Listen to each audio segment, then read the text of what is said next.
Luciani. A continuación vamos a tener la ponencia del doctor Rafael Luciani, miembro de la Comisión Teológica del Sínodo de los Obispos, Teología y Práctica de la Sinodalidad a la luz del documento preparatorio. El doctor Rafael Luciani es un laico venezolano, doctor en teología, profesor de eclesiología y del Concilio Vaticano II, es titular por la Universidad Católica Andrés Bello de Caracas y extraordinarius en la Facultad Eclesiástica de la Escuela de Teología y Ministerio del Boston College. Es miembro del equipo de reflexión teológico pastoral del CELAM y del equipo teológico asesor de la presidencia de la CLAR. Ha sido nombrado experto de la Comisión Teológica de la Secretaría General del Sínodo de los Obispos. Le cedo la palabra pues al profesor Luciani. Muchas gracias por esta invitación que permite hablar sobre el giro eclesiológico que viene aconteciendo a la luz de la elección del Papa Francisco en una nueva recepción del Vaticano II que sitúa como eje central de interpretación de la Iglesia la eclesiología del pueblo de Dios, el capítulo segundo de la Lumen Gentium. El sínodo sobre la sinodalidad busca dar un paso más, profundizando esa eclesiología y invitando a todos y a todas a buscar un modelo institucional que dé cauce a una iglesia sinodal. Por ello, comparto con ustedes algunas reflexiones que puedan colaborar en el discernimiento de nuestra propia contribución en este cambio epocal y eclesial que estamos viviendo.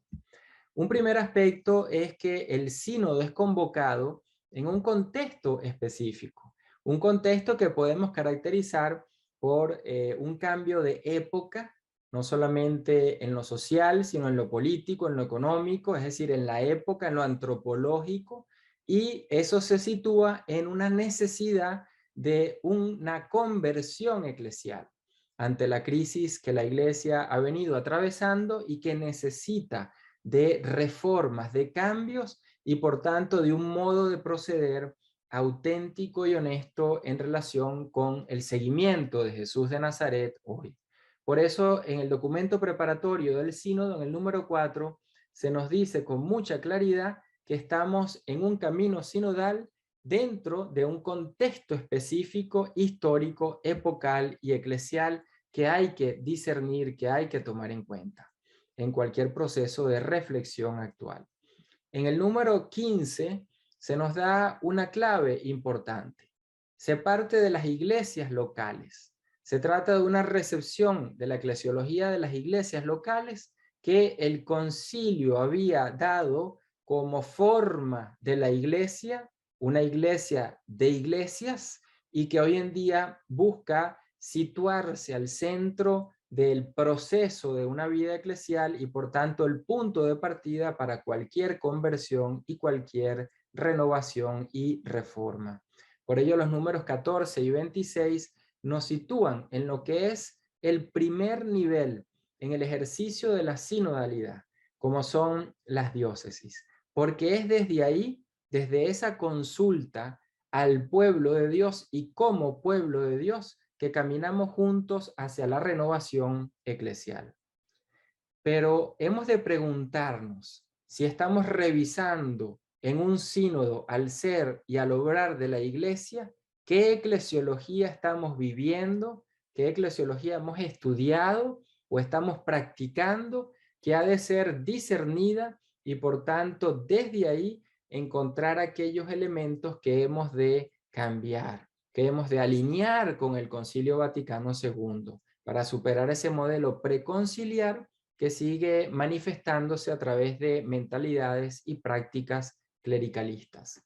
Por ello, no es un sínodo sobre un tema, como puede ser el de los jóvenes, la familia, la Amazonía. Es un sínodo sobre el ser y el obrar mismo de la Iglesia.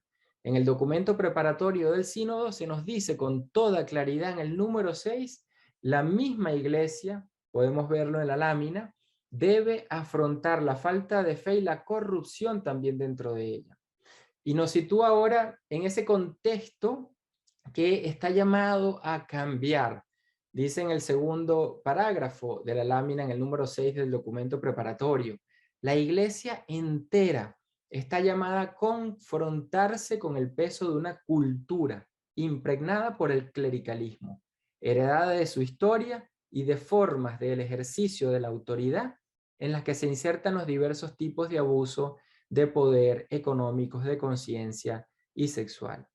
Estamos en lo que se llama el clericalismo, como una forma de ejercicio de la autoridad que decanta en una cultura de abusos y que no hemos terminado de superar cuando el propio Concilio Vaticano II nos invitó a reformar ese modo de ser preconciliar. Por tanto, puede haber conversión solo con una buena intención. Bastaría solo el cambio personal, ¿no? El documento preparatorio nos invita a lo siguiente: es impensable, dice en ese mismo número 6, una conversión del accionar eclesial sin la participación activa de todos los integrantes del pueblo de Dios. Es decir, que no puedo cambiar como sujeto aislado, sino en el marco de las relaciones que me constituyen como pueblo de Dios. ¿Y por qué como pueblo de Dios? Porque la búsqueda de un modelo institucional sinodal ha de partir de la forma en que la Iglesia es y ha de operar a la luz del Concilio Vaticano II. Y por tanto, esa Iglesia, pueblo de Dios, que nos deja la Lumen Gentium, es el eje central para poder superar cualquier forma de clericalismo. Ya el Papa Francisco lo dice, que el clericalismo desprecia, separa, frustra al pueblo de Dios, no nos entiende como una totalidad, sino desde relaciones de subordinación y superioridad. Ronaldo Muñoz ya en el año 74 escribía cómo la institución clerical es un obstáculo estructural, es decir, de toda ella como sistema para descubrir el evangelio, porque una iglesia clerical es una iglesia autoritaria. Y el reporte australiano, un estudio muy interesante que se hace a nivel interdisciplinar e interinstitucional, llega a decir como gran interrogante que hemos de traer a este proceso de discernimiento actual al que nos invita el sínodo, si no estamos ante un fracaso del modelo institucional, de un modelo eclesiológico, como dice el reporte australiano, cuya inspiración es constantiniana, ontológica y de las sociedades igual. En el fondo, también esto afecta el modo de liderazgo del ministerio ordenado como lo hemos entendido. El reto es cómo superar este clericalismo que se manifiesta a través del ministerio ordenado y alinear nuevamente la teología y la práctica del ministerio con la eclesiología del pueblo de Dios. El Papa Francisco lo coloca en una frase muy provocativa en su mensaje a la Curia del 2014, cuando habla del complejo del elegido. El reporte australiano dice, explicando lo que sería ese complejo del elegido, que se trata de un malentendido del poder, de la autoridad y, en fin, de la propia ordenación, como una suerte de dinámica que me separa del resto de las personas y me lleva a ejercer un autoritario de liderazgo ministerial. Por ello, estamos ante un tema que afecta a la totalidad de la iglesia en sus relaciones, en sus dinámicas comunicativas y en sus instituciones y estructuras.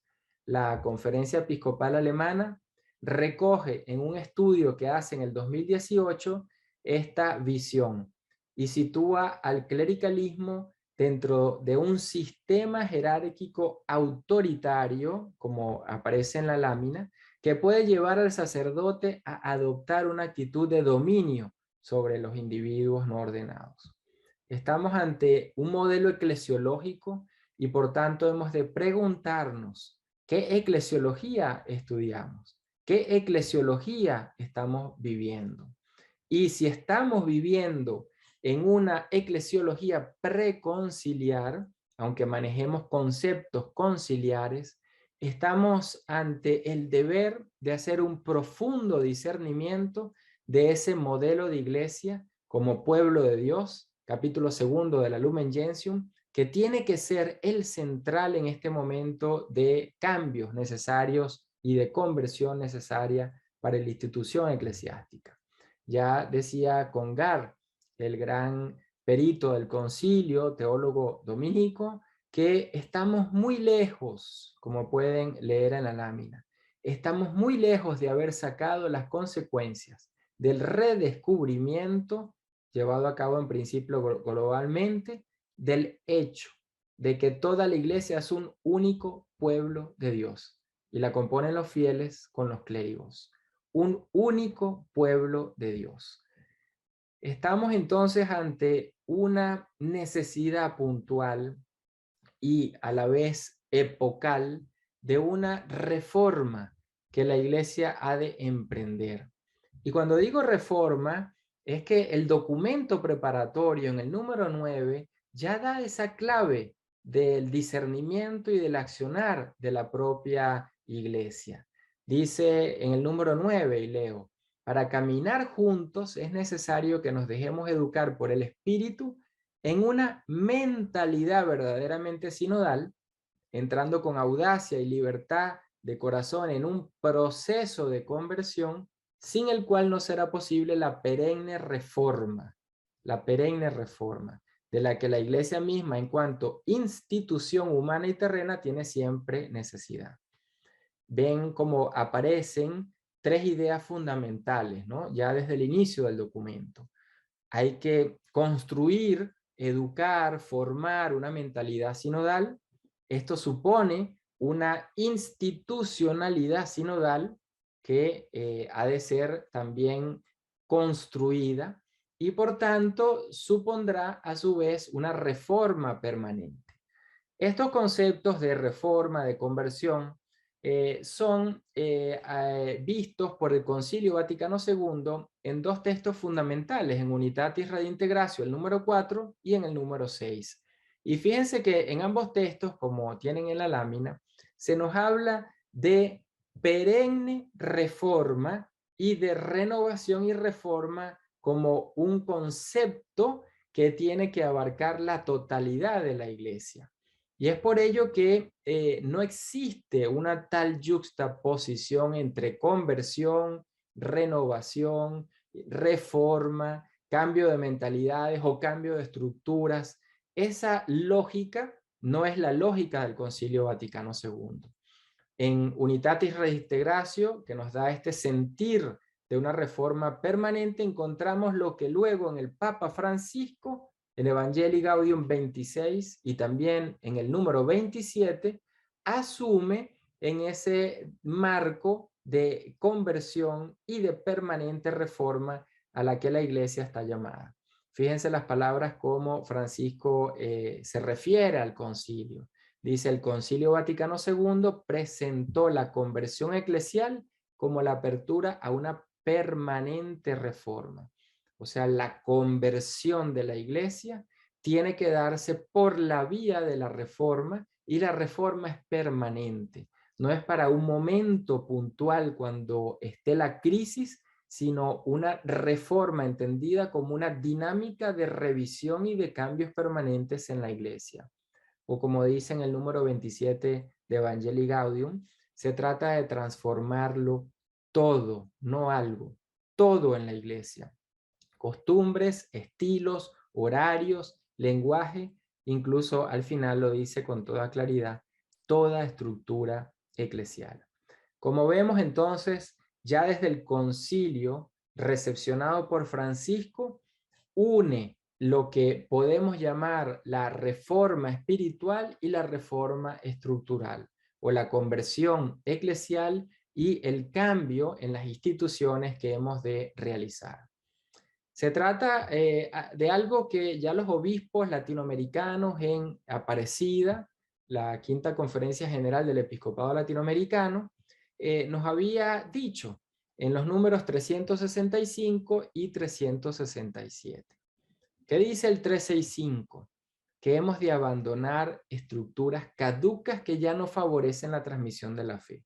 Un llamado muy importante cuando hemos visto al inicio de esta presentación que el sínodo nos sitúa en un cambio de época y en una necesidad de una conversión de la iglesia a la luz de la crisis que está viviendo. Y en el número 367, los obispos latinoamericanos han dicho que las reformas son espirituales, pastorales e institucionales. Una visión integral de lo que sería pensar el ser y el quehacer de la iglesia en estos nuevos tiempos. Congar lo coloca con una expresión muy inquietante en el sentido de ponernos en marcha hacia una búsqueda de algo nuevo. Y él dice que si no es suficiente mantener lo que ha sido hasta ahora, lo que conocemos, y adaptarlo, es también preciso construir algo nuevo. Por tanto, hay estructuras caducas que no podemos ya seguir teniéndolas. Hay otras estructuras que podemos renovarlas y hay estructuras que hemos de crear en una institucionalidad sinodal nueva. En el fondo, el Papa Pablo VI ya lo había dicho al referirse durante la apertura de la segunda sesión del Concilio Vaticano II a esta reforma que pretende el concilio. Y él la denomina con la siguiente expresión, dice, esta búsqueda, esta necesidad, este deber de la iglesia que se dé finalmente una más completa definición de sí misma. La sinodalidad hoy en día es esta búsqueda hacia una más completa definición de lo que es la iglesia. ¿Qué eclesiología está detrás de esta nueva recepción del concilio y que nos lleva hoy a hablar de sinodalidad? Se trata ante todo de la recuperación, de la centralidad del espíritu y del texto de la eclesiología del pueblo de Dios en el concilio. No solo del espíritu de los padres conciliares, sino del texto que han escrito y han aprobado como el gran consenso actual de toda la iglesia. Podemos hablar de ese giro copernicano, como decía el cardenal Suenens, porque decir iglesia, pueblo de Dios, supone que la jerarquía está al servicio del resto de los fieles y no por encima del resto de los fieles. Esto lo expresa muy bien ya el cardenal Suenens al referirse a la estructura del Lumen Gentium. Como bien sabemos, el capítulo primero habla sobre el misterio de la iglesia, el capítulo segundo sobre el pueblo de Dios, el capítulo tercero sobre la jerarquía. ¿Y qué nos dice Suenens? Ha habido durante los debates del concilio una inversión de los capítulos, porque el que estaba previsto como segundo, que era el de la jerarquía, se coloca como capítulo tercero para dar paso al capítulo segundo actual que tenemos, que es el de pueblo de Dios. Esto supone no solo un cambio de lugar en dos capítulos, sino una visión de iglesia que se trasluce a lo largo del documento. El Papa Francisco es entrevistado en el 2013 por Espadaro y lo dice con estas palabras que pueden leer en la lámina. La iglesia es la totalidad del pueblo de Dios. O aún más lo define él diciendo, ser iglesia es ser pueblo de Dios.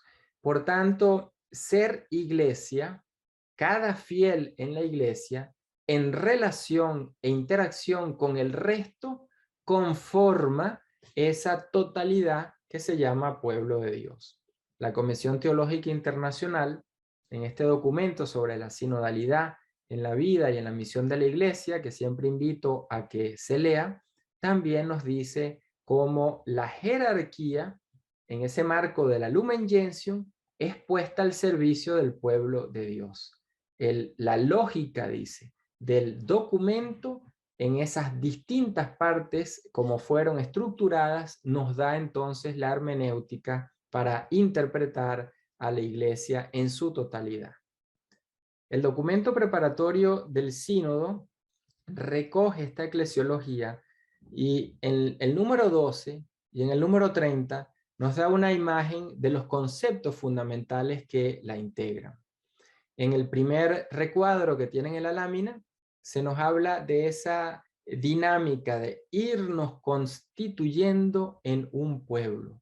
No es que ya somos pueblo de Dios, nos vamos constituyendo a través de relaciones, dinámicas e instituciones que van dando forma a ese pueblo de Dios.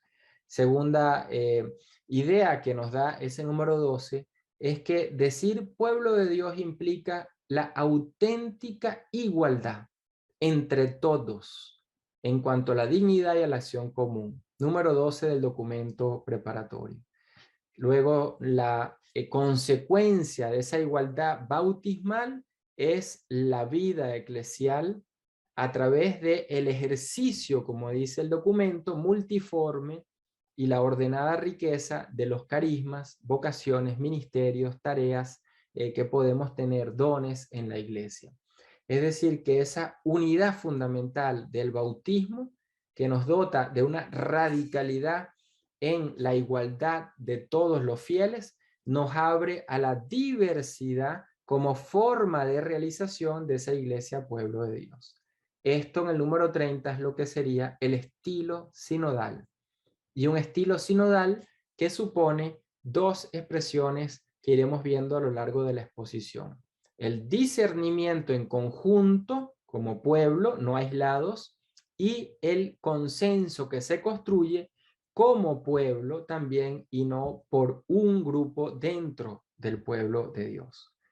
Es lo que los padres conciliares, en palabras, por ejemplo, de Monseñor Deschmet, que tienen ahí en la lámina, nos habla cuando dice: el Papa es uno de los fieles, los obispos, sacerdotes, laicos, religiosos, religiosas, todos somos fieles, Christi fideles. Esta relación de una radicalidad bautismal que nos hace iguales en dignidad y a la vez nos potencia en la diversidad de la corresponsabilidad eclesial. En otras palabras, también define Monseñor Deschmet algo fundamental. El poder jerárquico es transitorio, lo que es permanente es el pueblo de Dios. Lo que es pasajero es el servicio jerárquico. Una de las grandes intervenciones que ha tenido este obispo durante la elaboración, la redacción, las discusiones de este hermoso texto de la Lumen Gentium.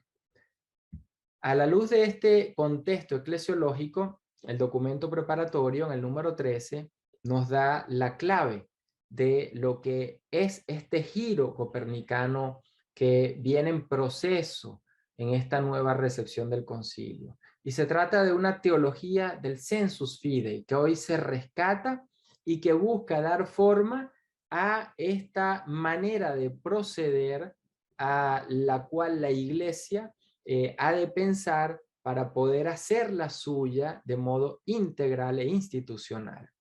Dice en el número 13, citando a la Lumen Gentium 12, este sentido sobrenatural de la fe, este sensus fidei, de todo el pueblo, no de algunos, cuando desde los obispos hasta el último de los fieles laicos presta su consentimiento. Fíjense que aquí aparecen entonces dos conceptos que iremos también explorando, ¿no? La totalidad de los fieles como sinónimo de lo que es pueblo de Dios, una vida eclesial que parte de su organicidad, es decir, de esa interacción en conjunto, no de los fragmentos aislados o de pequeños grupos, y de una corresponsabilidad como acción en conjunto de deberes y derechos de todos y cada uno de los fieles.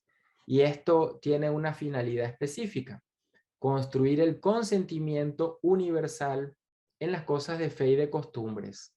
El texto de Lumen Gentium 12, ha dicho Francisco en el 2013, constituye una clave de lectura fundamental en su pontificado y en esta nueva recepción del Concilio Vaticano II que se abre.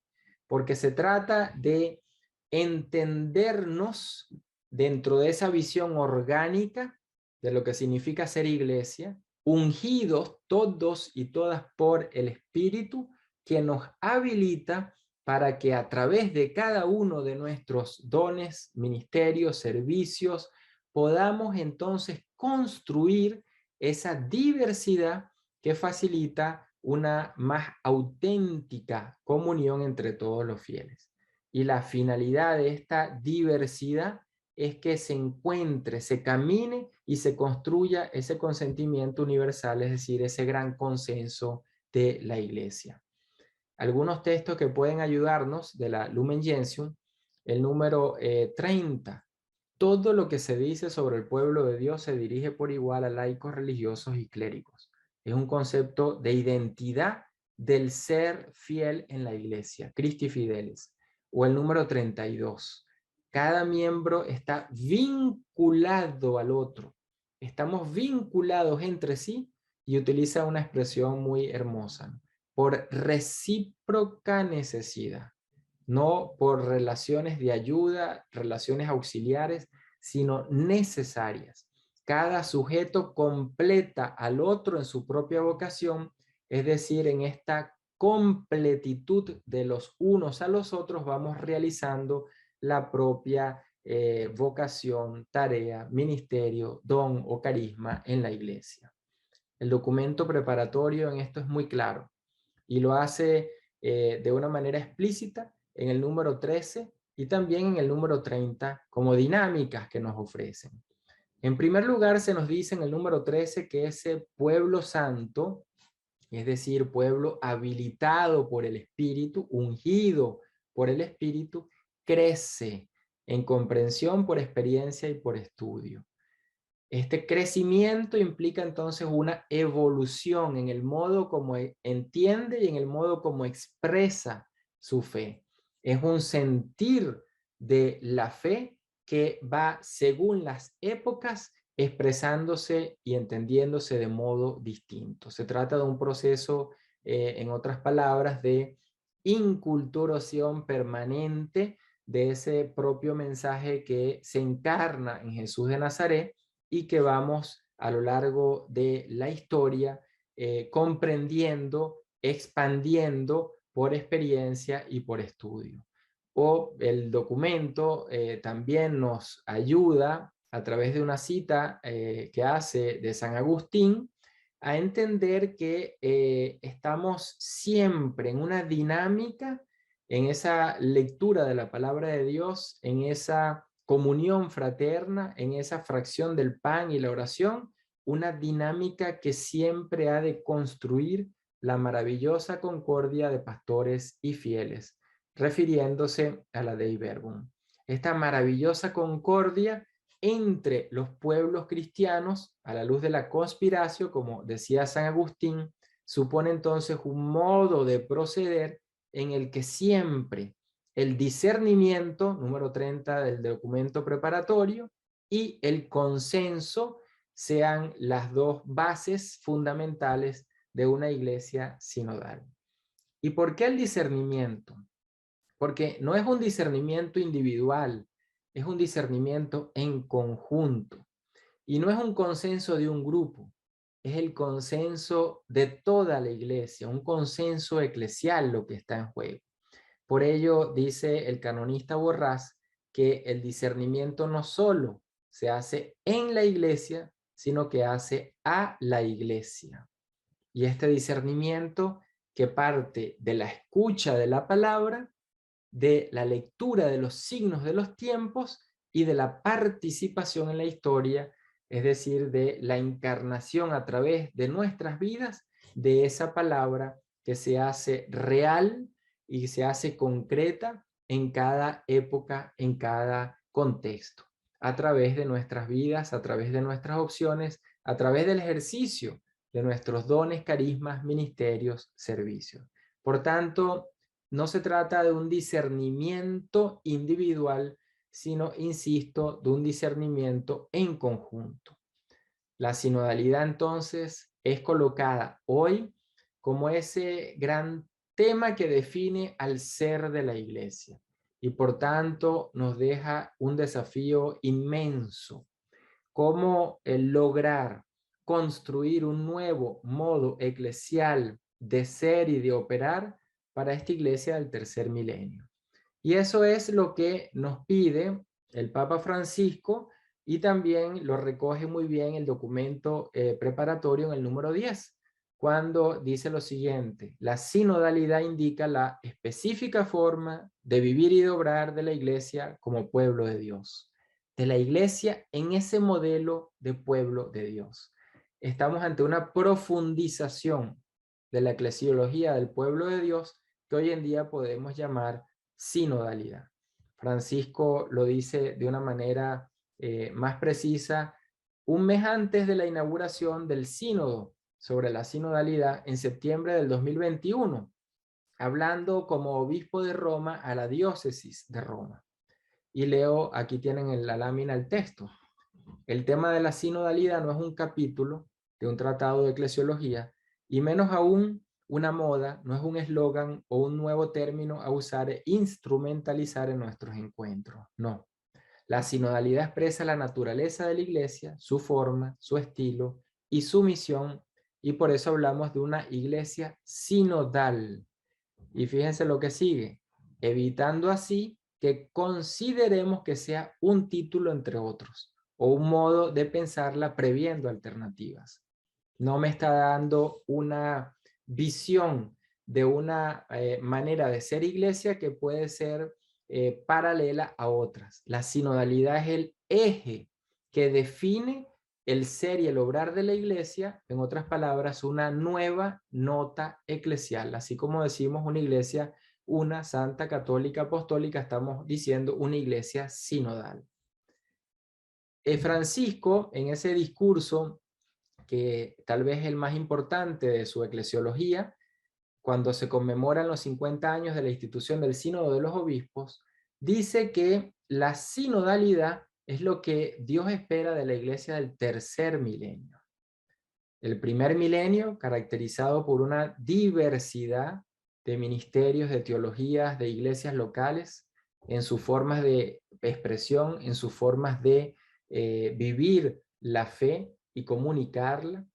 El segundo milenio, la reforma gregoriana y el concilio de Trento, que lograron una uniformidad y crearon estructuras como en el caso de Trento el seminario y la parroquia.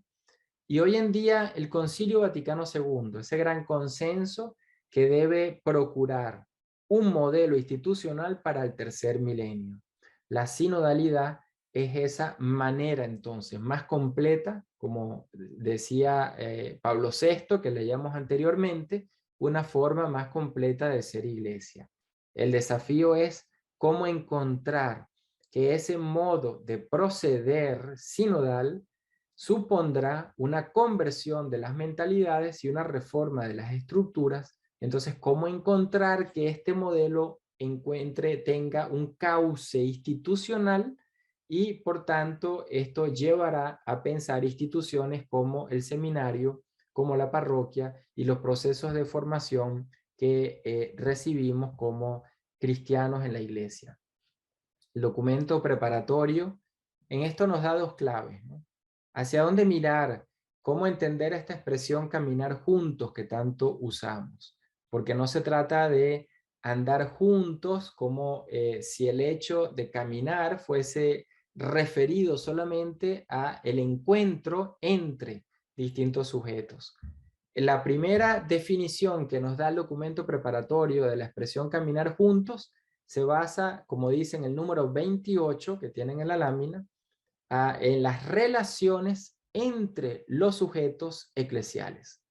Y lo especifica al decir entre los fieles y sus pastores, los organismos de participación, cuáles son, dónde existen, cómo funcionan, incluido, dice, el sínodo diocesano, y luego las comunidades en las que se articulan dichas relaciones, como son las parroquias.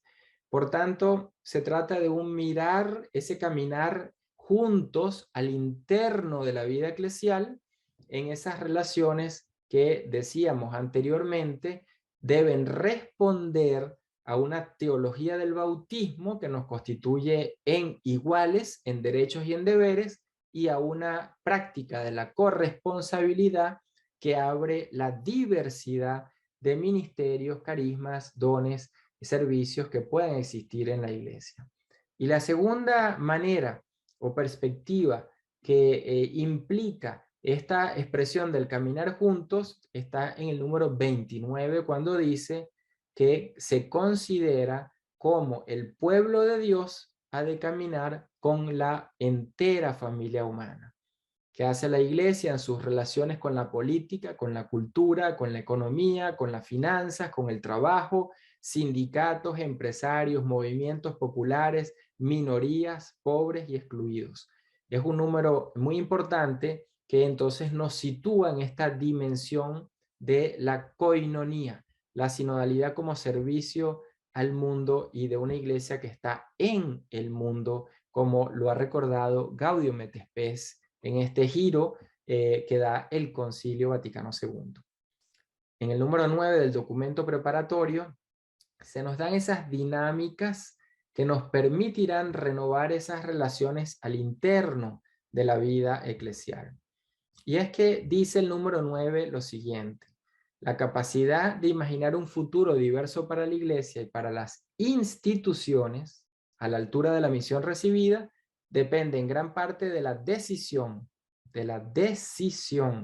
de comenzar a poner en práctica procesos de escucha, primer proceso, de diálogo, de discernimiento comunitario, nuevamente esa expresión comunitario, en la que todos y cada uno puedan participar y contribuir.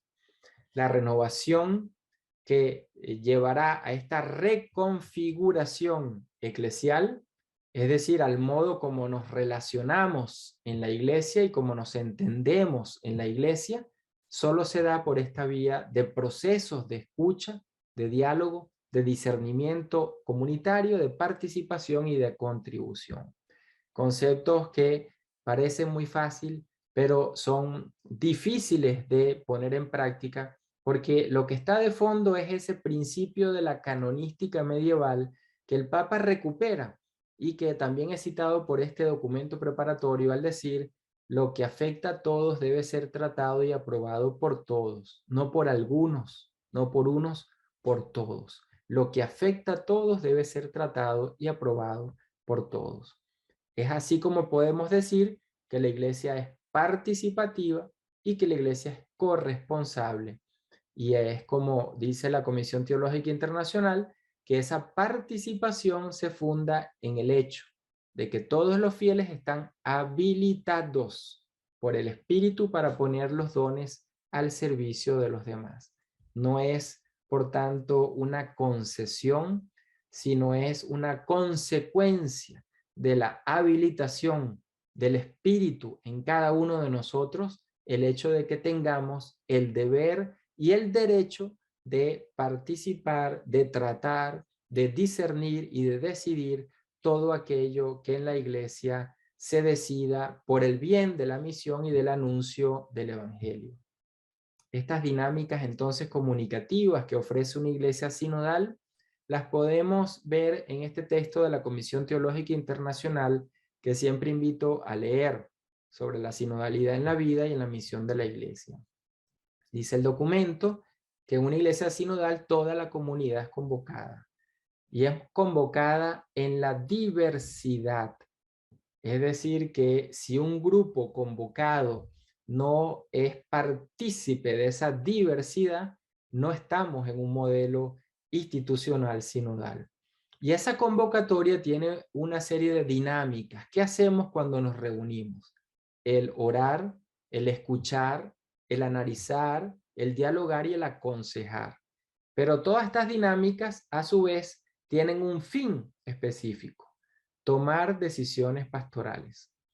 Este documento entonces nos va dando esa forma cada vez más precisa de lo que significan relaciones y dinámicas de comunicación en una iglesia sinodal. No nos reunimos solo para orar por sí mismo o para escucharnos y saber más acerca de cada uno o cada una, o para analizar algún texto, sino en el marco de todas estas dinámicas nos reunimos para tomar en conjunto decisiones pastorales. decisiones que afectan la misión de la iglesia. En el documento preparatorio número 15 nos dice cómo hemos de descubrir entonces el rostro y la forma de una iglesia sinodal. Y este rostro y esta forma solo se da bajo el modelo de iglesia pueblo de Dios como totalidad, en la que el colegio episcopal, el obispo de Roma, se insertan como fieles más de ese pueblo de Dios. Y en conjunto, es decir, en escucha recíproca, van caminando hacia su conversión y hacia la reforma institucional. Es lo que Francisco dice en ese discurso a los 50 años de la institución del Sínodo de los Obispos. Cito de acá que tienen en la lámina.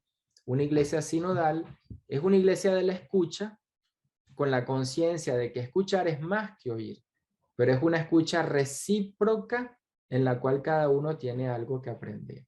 Escucha recíproca. No escucho para saber la opinión, no escucho como si estuviera realizando una encuesta, escucho de modo recíproco. Cada uno tiene algo que dar, cada uno tiene algo que ceder, entre ambos aprendemos algo nuevo, surge esa novedad de la cual la escucha es proceso que permite que salga esa precisamente novedad. El camino entonces sinodal, cuando hablamos de ese proceso, de ese caminar juntos, está pues caracterizado por este carácter de reciprocidad y de vinculación. Escuchamos a algunos, escuchamos a grupos de personas, escuchamos la realidad que clama, pero ¿qué hacemos con esa escucha? La vinculación es fundamental, porque aquello que he escuchado ha de ponerme en movimiento, en discernimiento en conjunto para reflexionar el modo de ser y de proceder hasta ahora y reconocer los cambios que el Espíritu pide a la iglesia. Por eso el canonista Borrás dice que el Espíritu habla a través de mediaciones, pero no solo la lectura del Evangelio o el silencio de la oración, dice él, o la lectura creyente de la vida, sino también la confrontación de los puntos de vista. No permitir la libertad para la expresión de puntos de vista distintos obstaculiza al espíritu que nos ha habilitado para poder expresarnos y construir juntos eso que llamamos la Iglesia Pueblo de Dios. En el número 11 del documento preparatorio se nos da un ejemplo que es tomado de ese primer milenio al cual refería hace un rato, que nos da las prácticas que el obispo, por ejemplo, San Cipriano tenía y que constituye para el documento un modelo episcopal que se vive en clave sinodal. Porque decía San Cipriano que nada de lo que él hacía lo realizaba sin el consejo de su presbiterio, pero a la vez con el consenso del pueblo. Es decir, teniendo el consejo del presbiterio, tenía aún así que construir el consenso con el pueblo. Tomar consejo, construir consenso, construir ese modelo de iglesia pueblo de Dios es el fruto de una escucha recíproca. Por ello, el vínculo, en el número 14, el vínculo entre ese sensus fidei que veíamos de todo el pueblo de Dios, incluido en él el Papa y los obispos, como todos los laicos, laicas, religiosos, presbíteros, incluido en esa totalidad, construyen juntos ese consenso de toda la iglesia. No el consenso del obispo, no el consenso del Papa, el consenso eclesia, el consenso de toda la iglesia, a partir de la puesta en práctica del sensus fidei. El gran reto, entonces, que esto lleva, para ir terminando, es que la escucha, en la medida en que es vinculante, debe enseñarnos a que todas las elaboraciones de decisiones en la iglesia sean fruto de un trabajo de común discernimiento, de consulta y de cooperación. Como dice el documento de la Comisión Teológica Internacional, que pueden ver en la lámina, porque de ese modo las decisiones que competen a la autoridad habrán sido tomadas en el marco de un proceso donde quien decide ha participado, junto con el resto de los fieles. Y este modo entonces de proceder nos ubica hoy en día en la necesidad de crear una nueva cultura eclesial. Como dice la Comisión Teológica, el sensus fidei, con el que están marcados todos los fieles, un primer elemento, el discernimiento obrado en diversos niveles de realización de la sinodalidad, nivel local, nivel regional o nivel universal, y la autoridad de quien ejerce el ministerio de la unidad y del gobierno, están todo ello unido en ese concepto que llamamos pueblo de Dios. El vínculo entonces entre todos, pueblo de Dios, algunos, episcopado, y el uno, papado, ha de ser el gran reto de una iglesia en clave sinodal. Estamos pues llamados a sinodalizar la iglesia, no simplemente a hacer pequeñas estructuras o pequeñas maneras de tratarnos sinodales. Sinodalizar es construir estilos, estructuras, procesos y acontecimientos.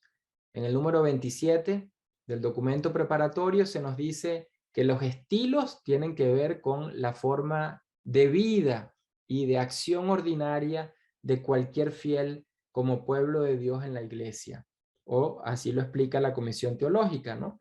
El estilo peculiar que califica la vida y la misión de la iglesia, expresando su naturaleza como caminar juntos y reunirse en asamblea. Porque no basta caminar si no hay una asamblea en la que ese pueblo que ha caminado se reúne, discierne en conjunto y toma decisiones en conjunto. El segundo elemento es que en este estilo están distintas dinámicas que el documento preparatorio nos va ofreciendo.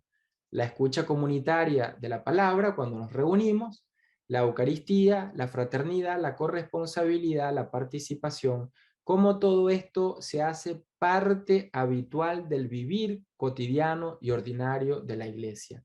Y que la escucha comunitaria y el discernimiento en conjunto no sean prácticas solo para cuando haya un acontecimiento que responda a una crisis. En el número 27 se nos da el segundo elemento a tomar en cuenta en una sinodalización de la iglesia, las estructuras y los procesos. Y los procesos a nivel institucional, cómo se puede comprender a nivel local, a nivel de una diócesis, incluso más micro todavía, a nivel de una parroquia, ese ejercicio de la sinodalidad.